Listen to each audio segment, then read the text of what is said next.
Hey guys, it's Mrs. Hardwick and Mrs. Wampler. Hey! And we came to teach you a song and read you a story for this snow day. This is called The Mitten by Jan Brett.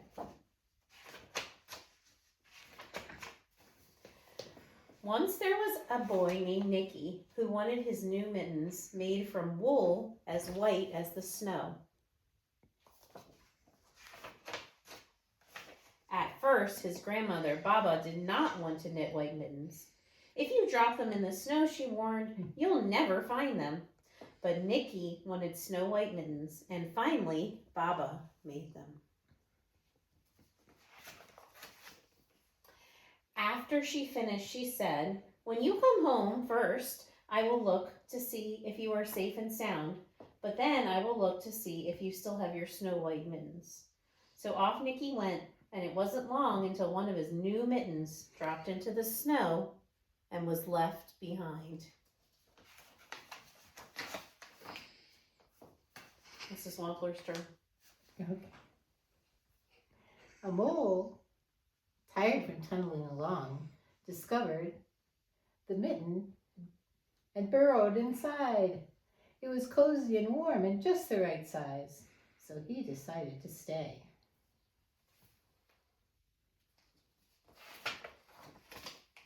A snowshoe rabbit came hopping by. He stopped for a moment to admire his winter coat.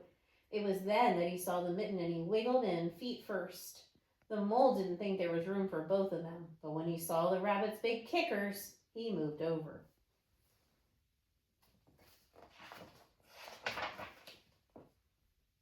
Next, a hedgehog came snuffling along, having spent the day looking under wet leaves for things to eat. He decided to move into the mitten and warm himself. The mole and the rabbit were bumped and jostled, but not being ones to argue with someone covered with prickles, they made room.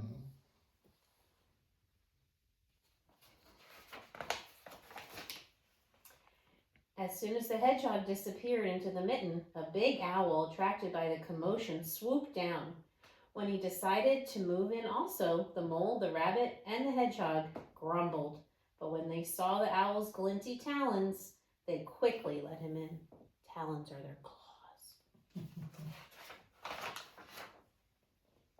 Up through the snow appeared a badger. He eyed the mitten and began to climb in.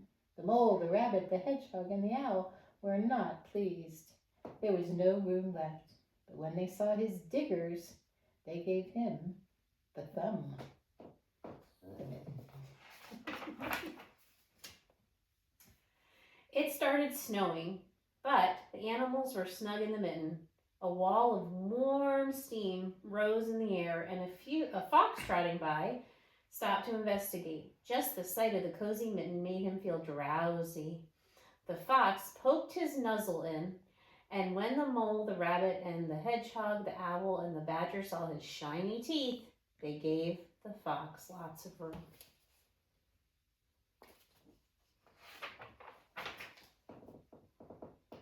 A great bear lumbered by. He spied the mitten all plumped up. Not being one to be left out in the cold, he began to nose his way in.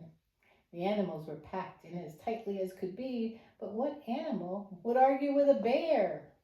The mitten swelled and stretched. It was pulled and bulged to many times its size, but Baba's good knitting held fast. Along came a meadow mouse, no bigger than an acorn. She wriggled into the one space left and made herself comfortable on top of the great bear's nose.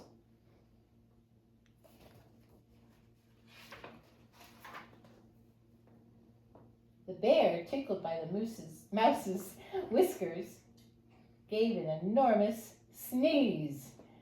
Achoo!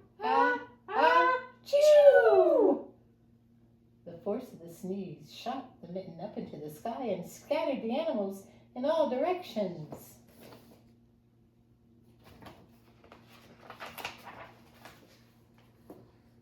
On his way home, Nicky saw a white shape in the distance.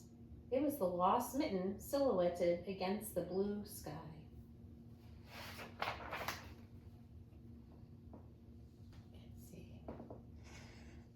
As he ran to catch his snow white mitten, he saw Baba's face in the window. First she looked to see if he was safe and sound, and then she saw that he still had his new mittens. And there she is wondering, why What is one so happened? much bigger than the other? Now, Mrs. Wampler has a song to teach you guys about the mitten. And I bet you'll know the tune here. The mitten on the ground, the mitten on the ground. Hey ho, it's cold outside, the mitten on the ground. The mole snuggles in, the mole snuggles in. Hey ho, it's cold outside, the mole snuggles in. And so it goes on and on. Yes. Right? We'll sing it in school when I see Yeah. you guys. Hope I see you guys soon. Enjoy the snow.